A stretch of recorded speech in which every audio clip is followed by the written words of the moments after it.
En el nombre del Padre, y del Hijo, y del Espíritu Santo. Amén.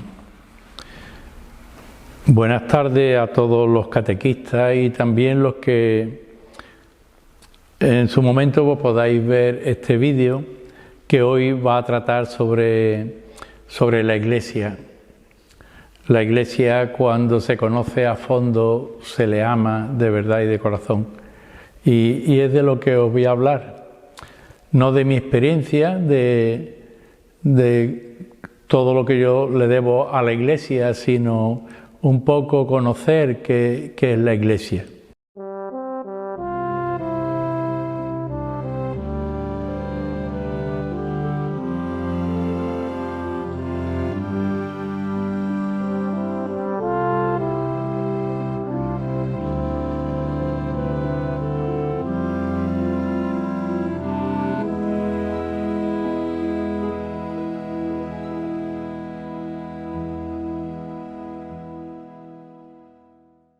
Pues empezamos primero con la palabra, que la iluminación de la palabra que nos va a iluminar qué es lo que es la Iglesia.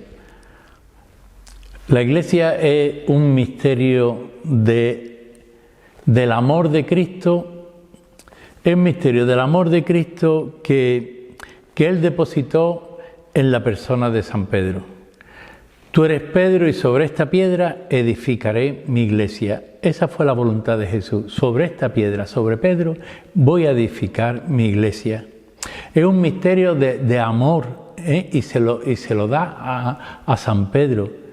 Y San Pedro lo va a extender, ese misterio de amor que es la iglesia. Y San Pablo nos revela la iglesia como el cuerpo místico de Cristo. Vamos a escuchar la palabra de San Pablo, palabra inspirada, donde nos va a decir cómo entiende él la Iglesia como el cuerpo místico de Cristo, donde Cristo es la cabeza y nosotros somos sus miembros. Lectura de la primera carta a los Corintios. Pues, lo mismo que el cuerpo es uno y tiene muchos miembros, y todos los miembros del cuerpo, a pesar de ser muchos, son un solo cuerpo, así es también Cristo. Pues todos nosotros, judíos y griegos, esclavos y libres, hemos sido bautizados en un mismo espíritu para formar un solo cuerpo. Y todos hemos bebido de un solo espíritu. Pues el cuerpo no lo forma un solo miembro, sino muchos. Si dijera el pie, puesto que no soy mano, no formo parte del cuerpo, ¿dejaría por eso de ser parte del cuerpo? Y si el oído dijera, puesto que no soy ojo, no formo parte del cuerpo, ¿dejaría por eso de ser parte del cuerpo? Si el cuerpo entero fuera ojo, ¿dónde estaría el oído? Si fuera todo oído, ¿dónde estaría el olfato? Pues bien, Dios distribuyó cada uno de los miembros en el cuerpo como quiso. Si todos fueran un solo miembro, ¿dónde estaría el cuerpo? Sin embargo, aunque es cierto que los miembros son muchos, el cuerpo es uno solo. El ojo no puede decir a la mano no te necesito, y la cabeza no puede decir a los pies no os necesito, sino todo lo contrario. Los miembros que parecen más débiles son necesarios, y los miembros del cuerpo que nos parecen más despreciables los rodeamos de mayor respeto, y los menos decorosos los tratamos con más decoro, mientras que los más decorosos no lo necesitan. Pues bien, Dios organizó el cuerpo dando mayor honor a lo que carece de él, para que así no haya división en el cuerpo, sino que más bien todos los miembros se preocupen por igual unos de otros. Y si un miembro sufre, todos sufren con él, y si un miembro es honrado, todos se alegran con él. Pues bien, vosotros sois el cuerpo de Cristo y cada uno es un miembro. Pues en la Iglesia Dios puso en primer lugar a los apóstoles, en segundo lugar a los profetas, en el tercero a los maestros, después los milagros, después el carisma de las curaciones, la beneficencia, el gobierno, la diversidad de lengua. ¿Acaso son todos apóstoles? ¿O todos son profetas? ¿O todos maestros? ¿O hacen todos milagros? ¿Tienen todos don para curar? ¿Hablan todos en lengua? ¿O todos las interpretan? Ambicionad los carismas mayores. Así que decimos que el cuerpo místico de Cristo es la Iglesia. Cuando hablamos de mística, hay que hablar de entrar en el misterio. Mística es entrar en el misterio y entrar con Cristo en ese misterio. Luego, el cuerpo místico de Cristo, que es la Iglesia, está unido a la cabeza que es Cristo. Los sacerdotes representamos a Cristo cabeza en una comunidad. Ser cristiano, discípulo de Jesús, significa ser miembro de este cuerpo, la Iglesia, y signo visible de la forma de su amor en el mundo, del amor de Cristo en el mundo. Ser signo visible de ese amor de Dios en el mundo. Como las primeras comunidades cristianas, también las nuestras serán reconocidas por la pertenencia a Cristo, a su Iglesia, y el amor que nos tengamos entre nosotros y con los demás. Os reconocerán con la manera como os amáis. En eso reconoceréis que sois mis discípulos. Por su fruto os conocerán, por la forma de amar. Permanecer en Cristo para pertenecer a Cristo. Y si pertenecemos a Él, tenemos su mismo amor. Pero hace falta permanecer en Cristo. Dice la primera carta de San Juan, dice, quien dice que permanece en Él debe de vivir como vivió Él. ¿Y cómo vivió Él? Amando, dándose en el amor, sirviendo. Un amor servicial, un amor de servicio, de entrega, un amor humilde. El amor, la caridad, vínculo fraterno, tiene notas características recogidas por San Pablo en esta carta, que en este trozo de la carta a los Corintios, en el capítulo 12 que hemos escuchado. ¿Cómo vivirlas, estas características, en nuestra comunidad parroquial? Cada uno, unido a Cristo, da su respuesta. Pero necesitamos mirarle a Él para aprender a amar y servir. Siempre mirándole a Él, dejándonos amar por Él y desde ahí amar a los demás, pero siempre mirándole a Él.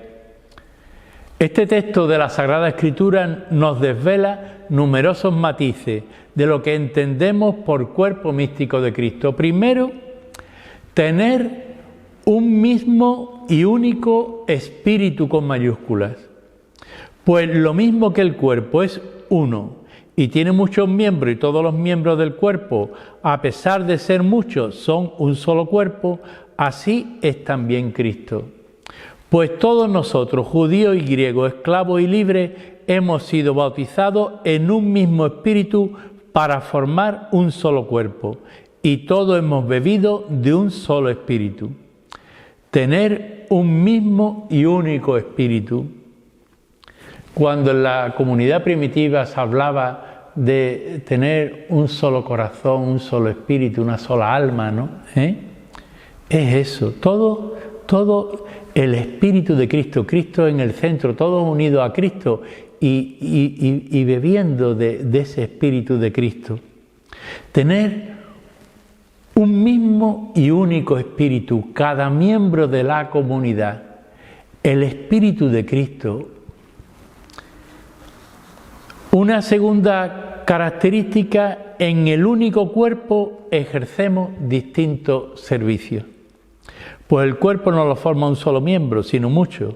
Si dijera el pie, puesto que no soy mano, no formo parte del cuerpo, ¿dejaría por eso de ser parte del cuerpo? Y si el oído dijera, puesto que no soy ojo, no formo parte del cuerpo, ¿dejaría por eso de ser parte del cuerpo? Y si el cuerpo entero fuera ojo, ¿dónde estaría el oído? Y si fuera todo oído, ¿dónde estaría el olfato? Pues bien, Dios distribuyó cada uno de los miembros en el cuerpo como quiso Él. Si todos fueran un solo miembro, ¿dónde estaría el cuerpo? Sin embargo, aunque es cierto que los miembros son muchos, el cuerpo es uno solo. El ojo no puede decir a la mano, no te necesito, y la cabeza no puede decir a los pies, no te necesito. Es decir, en el único cuerpo místico que es la Iglesia hay distintos servicios, distintos carismas. Ser catequista no es desentenderme de la caridad, de los enfermos, de la liturgia. Ser catequista, como cualquier otro miembro de la comunidad, todo lo que acontece en esa comunidad tiene que ver contigo, porque todo te pertenece, tú eres de esa comunidad, de esa pequeña iglesia comunidad, formada por todas las iglesias domésticas que forman parte de esa comunidad. El catequista se siente unido a todos, porque todo es suyo, y porque todo es de Cristo, y todo lo que es de Cristo no le es indiferente. Otro rasgo es tener conciencia de nuestra interdependencia sustancial. Sino todo lo contrario, los miembros que parecen más débiles son necesarios, y los miembros del cuerpo que no parecen más despreciables los rodeamos de mayor respeto, y los menos decorosos los tratamos con más decoro, mientras que los más decorosos no lo necesitan. Pues bien, Dios organizó el cuerpo dando mayor honor a lo que carece de él, para que así no haya división en el cuerpo, sino más bien todos los miembros se preocupen por igual unos de otros. Y si un miembro sufre, todos sufren con él. Y si un miembro es honrado, todos se alegran con él. El Espíritu de Cristo es la savia que une los corazones. Todos con todos, en un mismo corazón y en un mismo sentir. La fraternidad de una comunidad es don de Dios, pero también es una tarea nuestra, porque uno no elige a los hermanos. Te encuentras con los hermanos. Yo llegué a esta comunidad y me encontré con unos hermanos. Y llego a otro sitio y me encuentro con otros hermanos. O sea, nosotros no elegimos a los miembros de la comunidad, sino son los que Dios te pone. Y con esos miembros, donde unos te pueden caer mejor, otros ser más cercanos, etcétera, pero el amor hacia todos. Pero hay ahí un trabajo, y todo es para nuestra santificación y santificación de la comunidad. Por eso la fraternidad es un don de Dios, pero es una tarea de entre todos, una tarea que tenemos que hacer entre todos. Otro rasgo, esta forma de vivir en unidad es voluntad de Dios, es voluntad divina. Pues bien, vosotros sois el cuerpo de Cristo y cada uno es un miembro. Pues en la Iglesia Dios puso en primer lugar a los apóstoles, en segundo lugar a los profetas, en el tercero a los maestros, después los milagros, después el carisma de curaciones, la beneficencia, el gobierno, la diversidad de lenguas. ¿Acaso son todos apóstoles, o todos profetas, o todos maestros, o hacen todos milagros? ¿Tienen todos don para curar? ¿Hablan todos en lenguas, o todos las interpretan? La unidad es tan importante que Jesús la llevó a la oración. Padre, que todos sean uno, como tú y yo somos uno, para que el mundo crea que tú me has enviado. Pero que sean uno, pero sin embargo no todos somos iguales. Cada uno es un mundo, cada uno es un misterio, pero después cada uno tiene una misión. No es lo mismo la misión que yo tengo como pastor de una comunidad y como guía espiritual de una comunidad que la labor que tiene el catequista o el que está en la pastoral de enfermos, etcétera. O sea, en la iglesia no es democracia, todos somos iguales, sino hay primero los apóstoles, después vinieron los profetas, después los maestros, o sea, hay como unos escalones, pero eso no quiere decir que el pastor sea superior a los demás.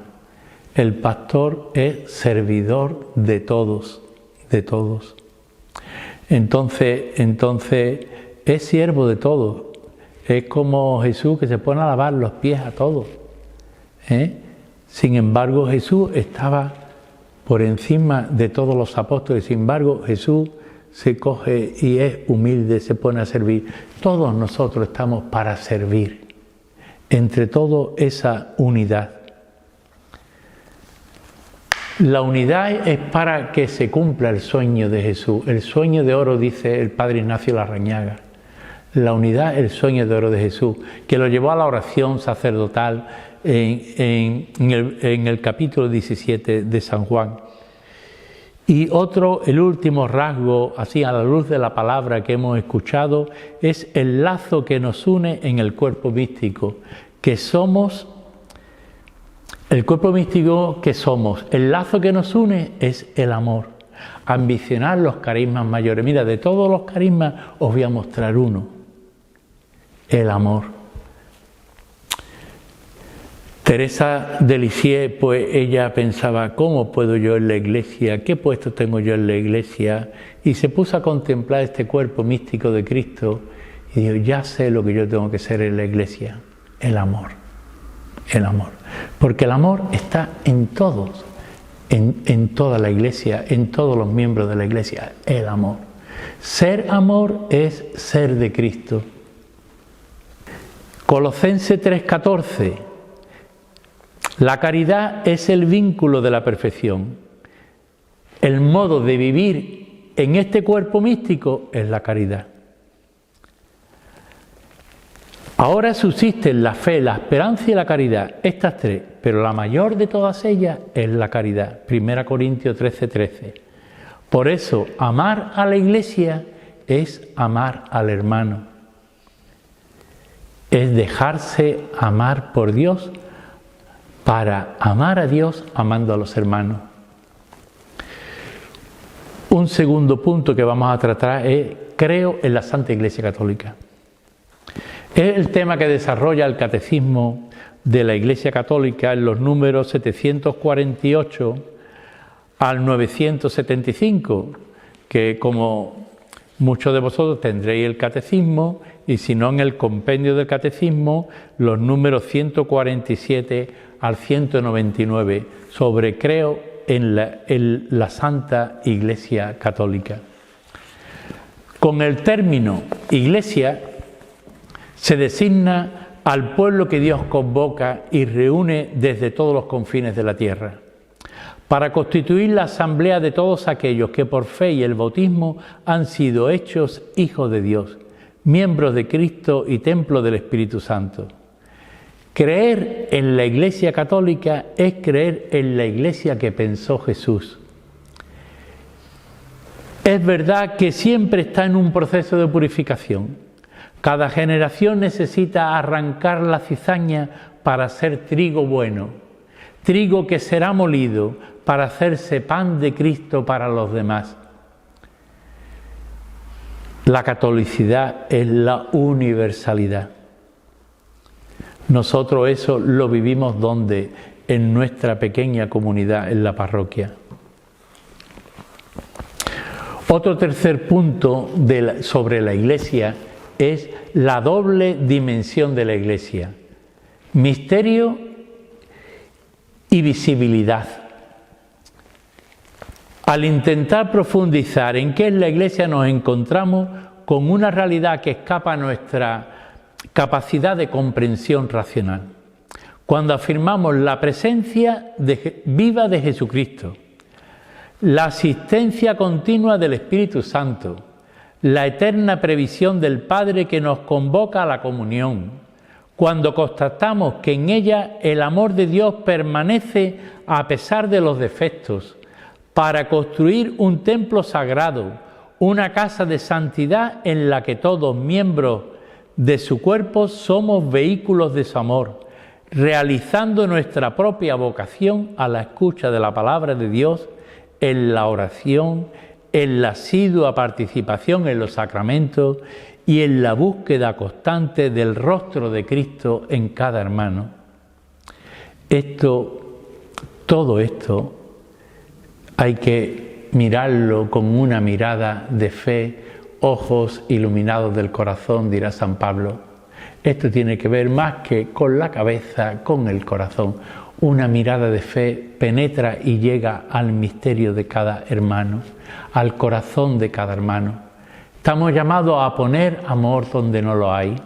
Cuando falta aquí amor, es una llamada a ponerlo, pero para eso hay que contemplar al hermano y ver la llamada de Dios hacia el hermano. Esta realidad misteriosa y visible es la Iglesia, nuevo pueblo con el que Dios ratifica una alianza para siempre. Una alianza que va a tomar distintas formas, porque sabemos que en Abraham era alianza de promesa, con Moisés alianza condicional, si cumplís con los mandamientos bendiciones, si no los cumplís maldiciones, hasta que se llega a la nueva alianza.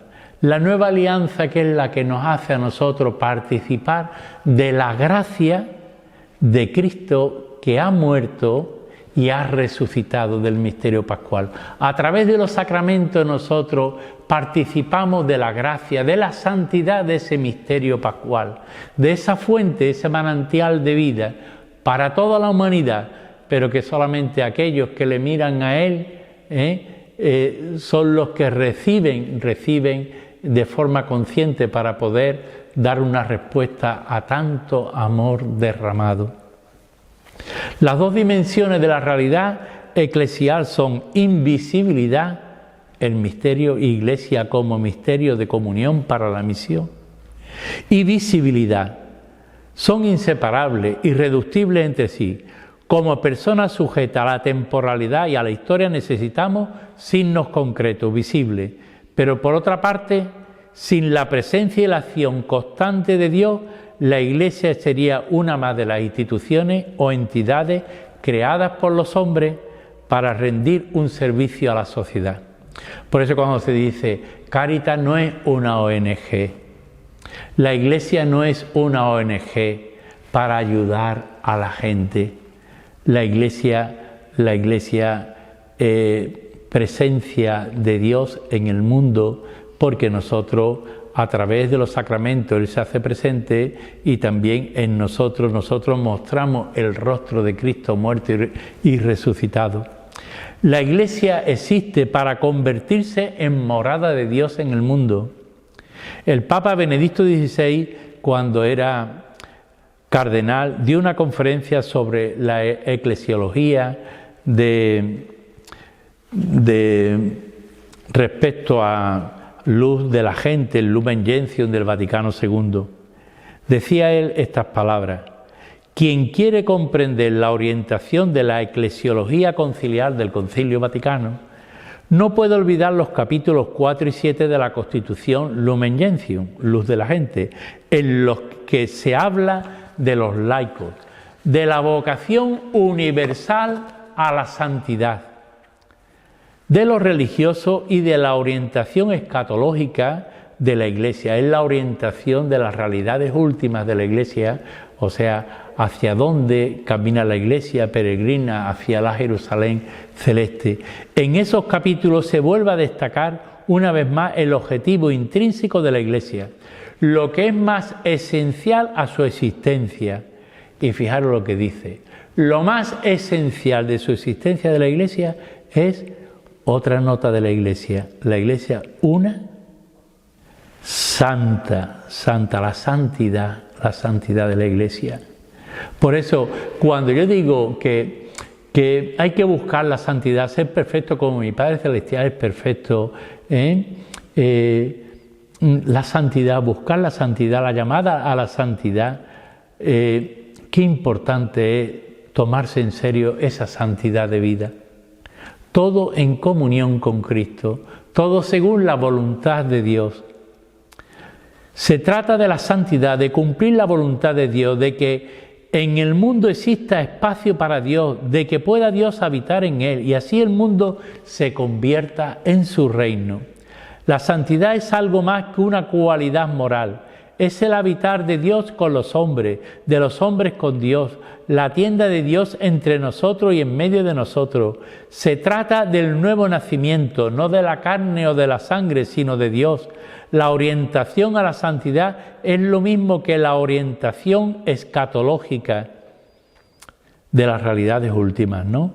Y de hecho ahora esa orientación a la santidad a partir del mensaje de Jesús es fundamental para la Iglesia. La Iglesia existe para convertirse en morada de Dios en el mundo, siendo así santa. Por ser santos se debería competir en la Iglesia y no sobre mayores o menores derechos de precedencia, ni sobre quién debe ocupar los primeros lugares. Aquí lo que se nos pide es la santidad de vida. San Benito va a poner 12 escalones a los monjes en la regla de San Benito, la regla por la que dirige la vida de los monjes, y pone 12 escalones en la humildad. La santidad entendida como humildad. Cuando se entra en la iglesia se pisa, en la iglesia se entra. Algunos me decían, en la iglesia hay que entrar barriendo, en el servicio último barriendo. Así me decían en una comunidad, y es verdad, en la iglesia hay que entrar no de forma prepotente para ponerme por encima de los demás, no, para servir y atraer a todos hacia el Señor y que el Señor nos muestre el rostro del Padre y que empecemos a disfrutar de Dios y a disfrutar de los hermanos, a gozar de esa plenitud de la vida pascual. No olvidemos a los pobres como los preferidos de Dios. El niño que llega a un catequista con sus problemas, el niño que está herido, quizás está maltratado, es el hermano pequeño difícil. Por eso tiene un comportamiento difícil. Amar al hermano difícil es un reto y una obra de caridad, porque es el amor el que salva.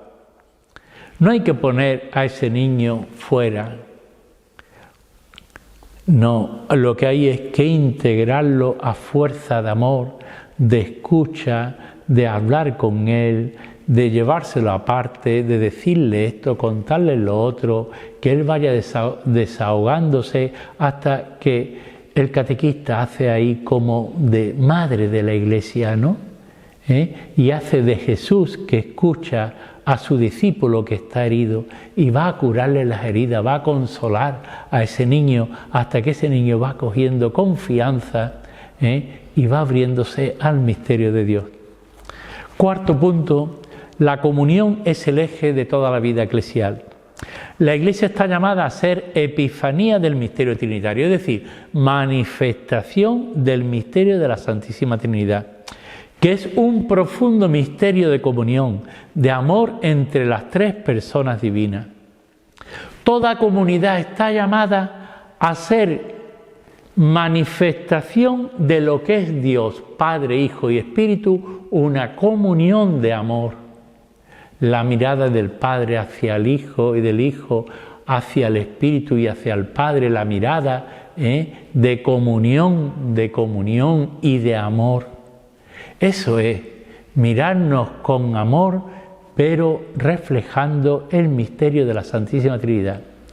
A eso estamos llamados, a ser presencia de la Santísima Trinidad. ¿Pero por qué? Porque si alguno escucha la palabra y la cumple, el Padre y yo vendremos y haremos morada en él. Pero también somos por el bautismo templos del Espíritu Santo, luego somos habitados por la Santísima Trinidad.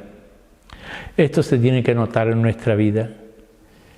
En tu vida, en la mía, en la del otro que pertenece, que es miembro de la comunidad. Desde esta perspectiva, la comunidad eclesial es un profundo misterio de comunión. La comunión es el don que Dios ha hecho al hombre. Así, Si pecado es sinónimo de división, comunión lo es de salvación de Cristo, de Dios en Cristo. Qué importante es preguntarme si yo soy instrumento de esa comunión de Dios para los demás. O si yo soy una persona que estoy siempre creando división. O sea, yo tengo que pensar si mis pensamientos, si mis sentimientos, si mis obras crean comunión en la Iglesia o por el contrario crean división. Basta un pensamiento, aunque yo puedo estar en un sitio o en una reunión y puedo estar pensando mal de esta persona, en vez de pensar de lo bueno que tiene esa persona y ver y descubrir lo bueno que tiene de Dios esta persona. Entonces, cuando hay división, empiezo a tener prejuicio y a criticar interiormente. A lo mejor después lo critico con otro, pero esto no es lo de Dios. Lo de Dios es la comunión, no la división. Es el amor. Por tanto, la división es un pecado grave, como las críticas, las murmuraciones, todo eso que destruye ese misterio de comunión que es la Iglesia. En la vivencia de la comunión está la promesa de la credibilidad del mensaje que transmitimos. Juan 17:21, Padre, que sean uno para que el mundo crea. Porque si no somos uno, ¿cómo vamos a pedir que la gente tenga fe si no somos uno? Si no somos una familia y familia de Dios. El gran desafío que tenemos es vivir en comunión, signo y sacramento de la unión con Dios, hacer de la Iglesia la casa y la escuela de comunión. Esta es la única manera de ser fieles al designio de Dios y de responder a las profundas esperanzas del mundo. ¿Qué significa todo esto en concreto? Que antes de programar iniciativas concretas, hace falta promover una espiritualidad de comunión, proponiéndola como principio educativo en todos los lugares donde se forman las personas. Estas son palabras de San Juan Pablo II en la Carta Apostólica Novum Millennium Iuniunte. Los números 43 a 48 hablan de este misterio de comunión y cómo hacer de la Iglesia. Cuando él habla de la importancia y lo que hace falta de desarrollar una espiritualidad de comunión, es porque él ve que falta esa comunión que se ve en la Iglesia primitiva, que tenían un solo corazón y una sola alma, esa comunión. Espiritualidad de comunión significa una mirada del corazón hacia el misterio de la Trinidad que habita en nosotros y cuya luz ha de ser reconocida también en el rostro de los hermanos que están a nuestro lado. Novum Millennium Iuniunte número 43. Esta luz de comunión, ¿en qué lo podemos notar?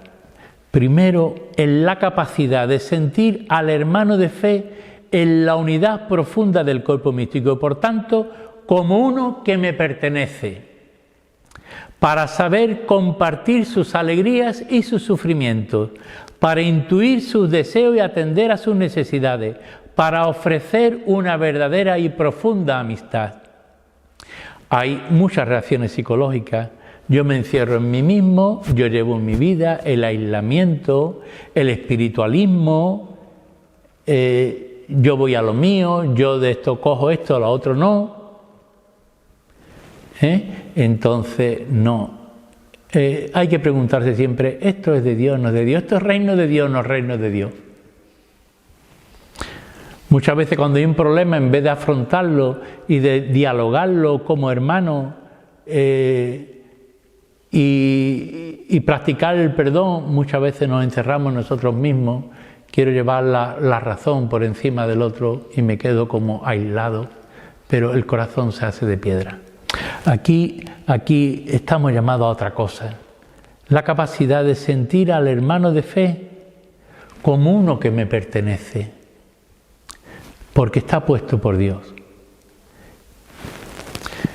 Otro rasgo de esta luz que ha de ser reconocido en el rostro de los hermanos es la capacidad de ver ante todo lo que hay de positivo en el otro. Eso qué importante. Muchas veces nada más uno puede entrar en la iglesia y decir, uy, qué mal puesto está el jarrón ese. Bueno, y tú no te has dado cuenta de que esto, con lo que se ha trabajado esto, lo que se ha trabajado lo otro, y la belleza de todo lo demás, es que nada más que ves el defecto. Entonces tú es que cuando ves a tu hermano nada más que ves, no ves la belleza de Dios, tú nada más que ves el defecto de tu hermano. ¿Tú crees que eso hay caridad en el corazón, hay amor?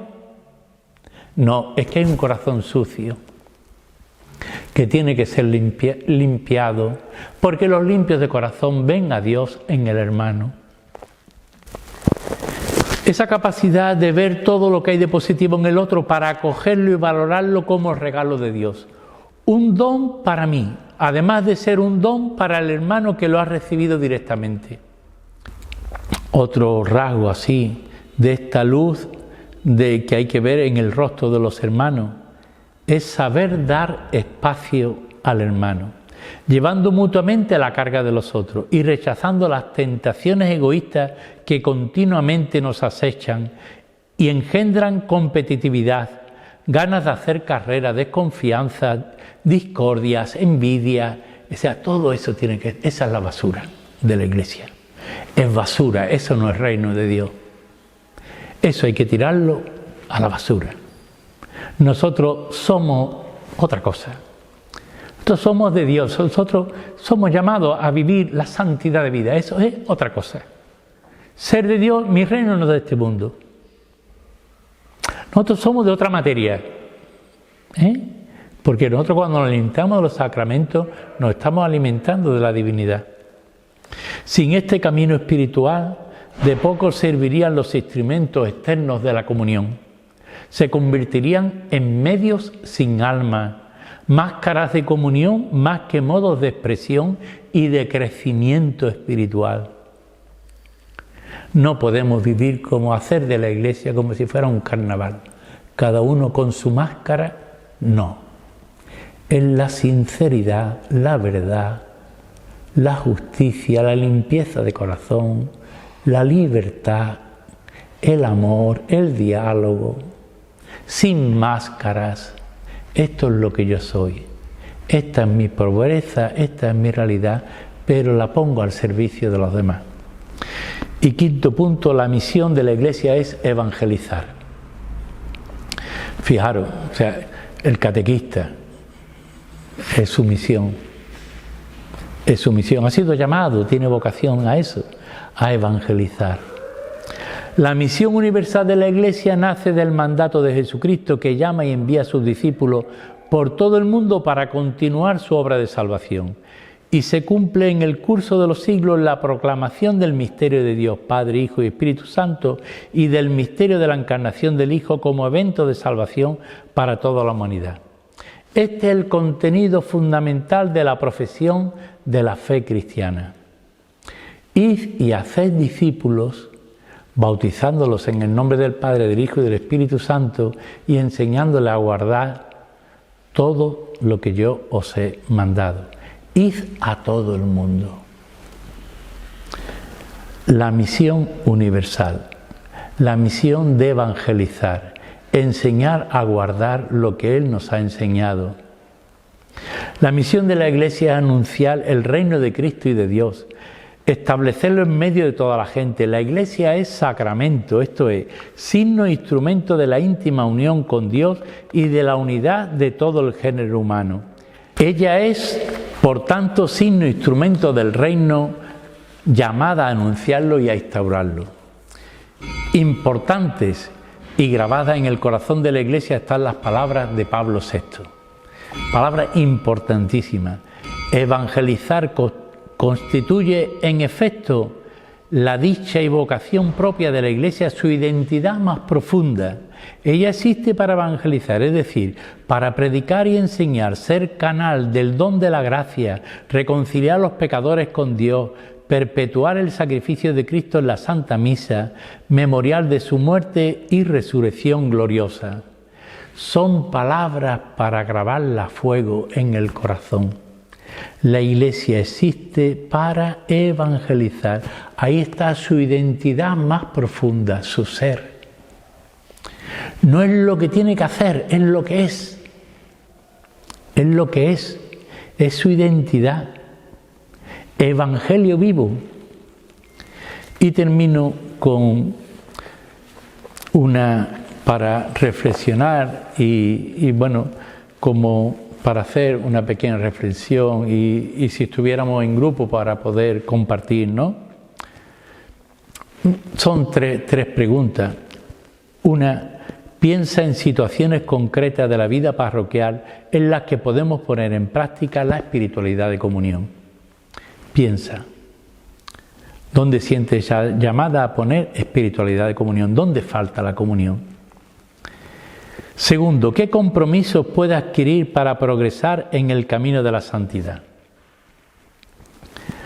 Para ello, leemos rápidamente los números 30 y 31 de la Carta Apostólica Novo Millenium Uniunte de San Juan Pablo II.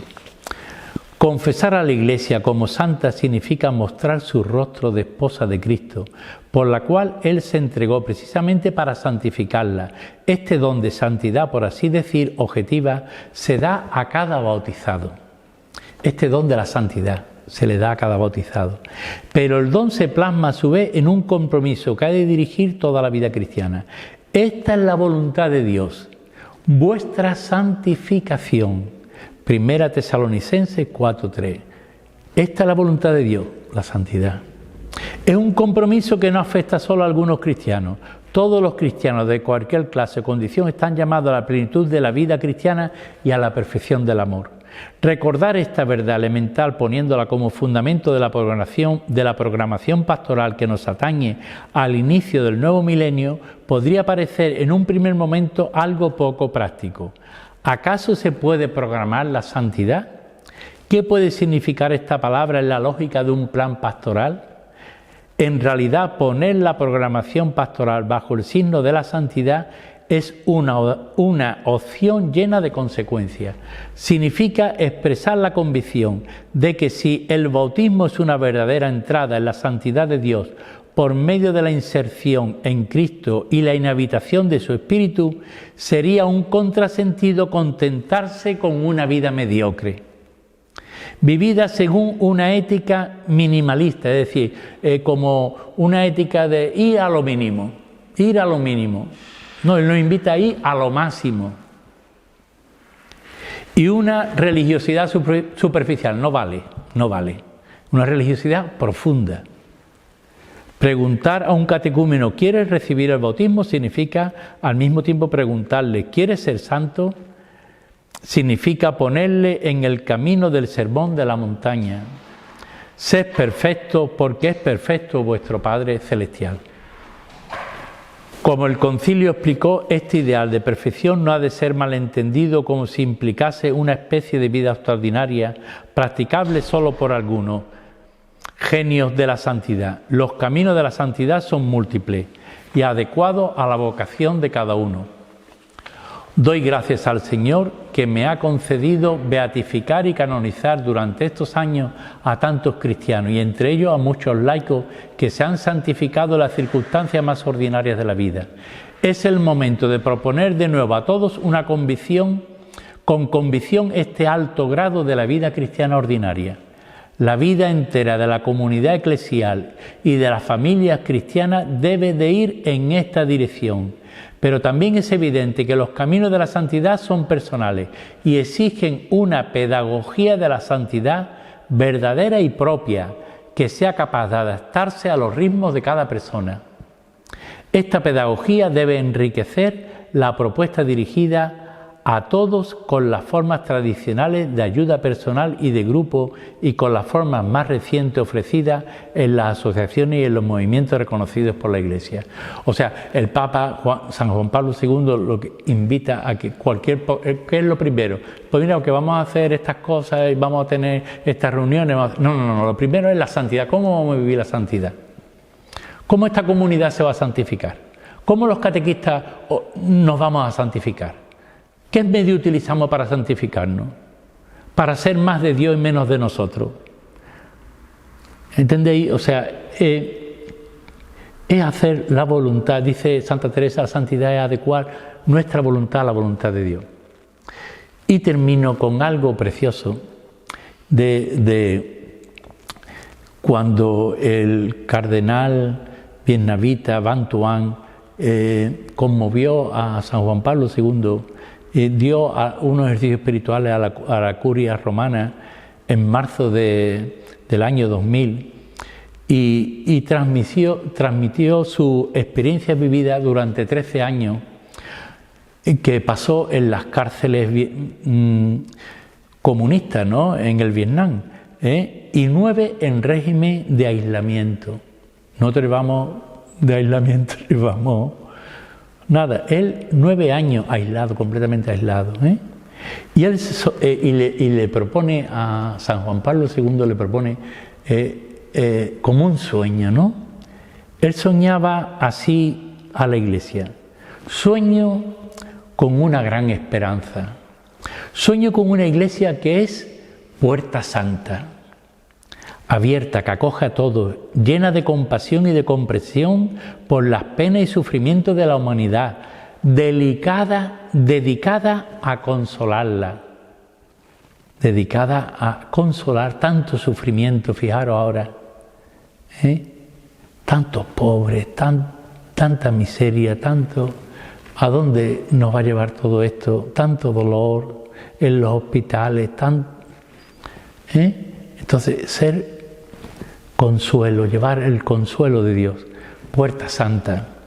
Segundo, decía él, sueño con una Iglesia que es palabra, con mayúscula, que muestra el libro del Evangelio a los 4 puntos cardinales de la tierra. Es un gesto de anuncio de sumisión a la palabra de Dios como promesa de la alianza eterna. La nueva alianza, que todo el mundo conozca que Cristo ha muerto y ha resucitado por amor a toda la humanidad para la salvación. Sueño con una Iglesia de la palabra, el Evangelio llevado aquí, la palabra. Sueño con una Iglesia que es pan, Eucaristía, que se deja comer por todos para que el mundo tenga vida en abundancia. Es que si yo me alimento del cuerpo de Cristo, me estoy haciendo pan de Dios para los demás. Es decir, el que desgasta la vida en amar y servir, dando gloria a Dios. Sueño con una Iglesia que está apasionada por la unidad que quiso Jesús. A mí me llegó a decir alguna vez un sacerdote: yo no creo en la fraternidad sacerdotal, yo no creo. Y cuando escuchaba esas palabras sentía yo un dolor dentro de mí. Yo sí creo que es posible. Con Dios es posible, sin Dios claro que no. Pero qué importante es la fraternidad, la comunión, la unidad. Sueño con una Iglesia que está en camino, pueblo de Dios que tras el Papa que lleva la cruz entra en el templo de Dios y orando y cantando va al encuentro de Cristo resucitado, esperanza única, al encuentro de María y de todos los santos. Si recordáis el báculo de San Juan Pablo II con la cruz, que iba delante. Sueño con una Iglesia que lleva en su corazón el fuego del Espíritu Santo, y donde está el Espíritu hay libertad, diálogo sincero con el mundo y especialmente con los jóvenes, con los pobres, con los marginados. Hay discernimiento de los signos de nuestro tiempo. Dios nos está hablando ante toda esta situación. Hay signos de Dios. ¿Qué nos está diciendo Dios? Hay que contemplar situaciones y hacer silencio y escuchar a Dios para dar una respuesta. Sueño con una Iglesia que es testigo de esperanza y de amor en la gracia de Jesucristo, en el amor del Padre y la comunión del Espíritu, vividos en la oración y en la unidad.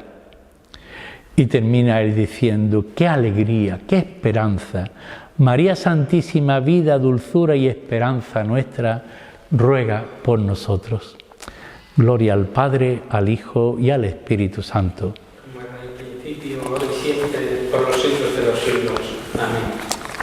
Como siempre, pues quiero acabar dando a vosotros la bendición y también la protección, ¿no? El Señor esté con vosotros. Y con tu espíritu. La bendición de Dios, Padre, Hijo y Espíritu Santo, descienda sobre vosotros, que llegue a vuestros hogares, a vuestra familia, a vuestros amigos, que llegue a toda la humanidad esa bendición de Dios que nos proteja y que aprendamos a vivir con Él, siempre con Él y para Él. Amén.